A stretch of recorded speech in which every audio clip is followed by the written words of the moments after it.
If you were to fall into the ocean, sinking down to 10,000 meters below the surface, what would you experience? Over the next 20 minutes, you will endure the longest and loneliest descent of your life.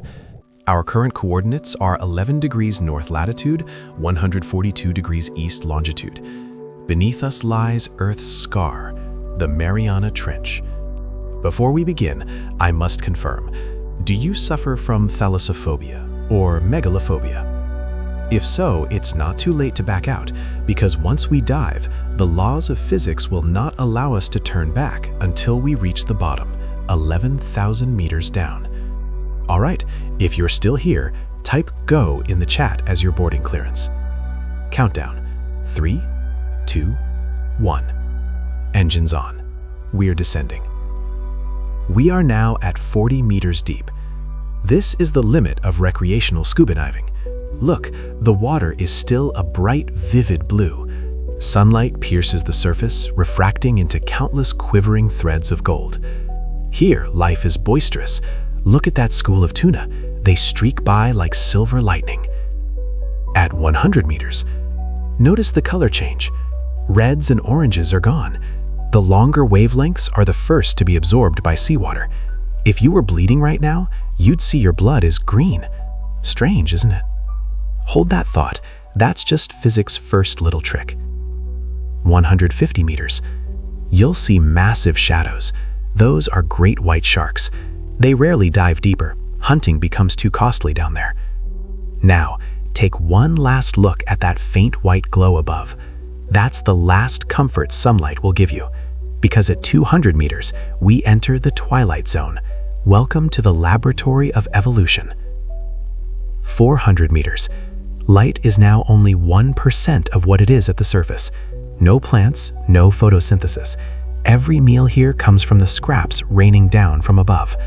Look, what just glided past the window? That's a barrel-eye fish. Its head is transparent, with 2 green spheres inside. That's not its brain. Those are its eyes. It's looking upward through its own skull, scanning for silhouettes in the dim light. 600 meters. This is the deep scattering layer. It's home to billions of small crustaceans and lanternfish. Every night, the largest migration on Earth takes place here. They swim up to feed at the surface, returning to the depths before dawn. It's known as the ocean's breath. 800 meters. That's an oarfish, like a silver ribbon, dozens of meters long, floating vertically. Ancient sailors mistook it for a sea serpent, but in reality, it's just waiting in silence. Here, the pressure has risen to 60 atmospheres. That's like having a heavy truck pressing down on every inch of your skin. Hear that faint creaking of the submersible's hull? That's not a malfunction. That's steel wrestling with physics. 1,000 meters. Sunlight has vanished entirely. This is the midnight zone. If we turned off the sub's lights, let's try it.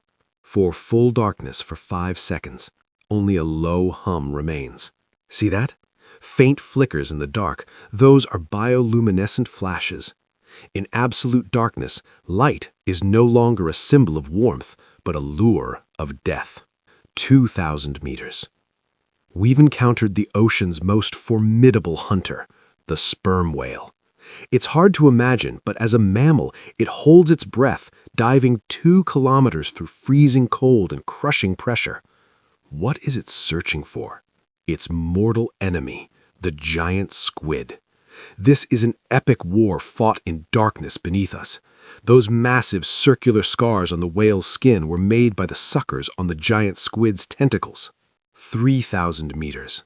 Here, the temperature stays at a constant 2 degrees Celsius. Life here moves incredibly slowly. Look at that black sea devil anglerfish. It barely moves. To conserve energy, the male anglerfish even fuses with the female, degenerating until only its reproductive organs remain. This is survival at its extreme. To live on, they've sacrificed all dignity as individuals. We're now at 3,800 meters. This is where the Titanic rests.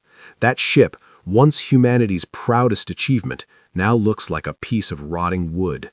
Human pride is meaningless before the deep sea. 4,000 meters. We've reached the abyssal plain. This is the most expansive wasteland on Earth. See that white material drifting down like snow?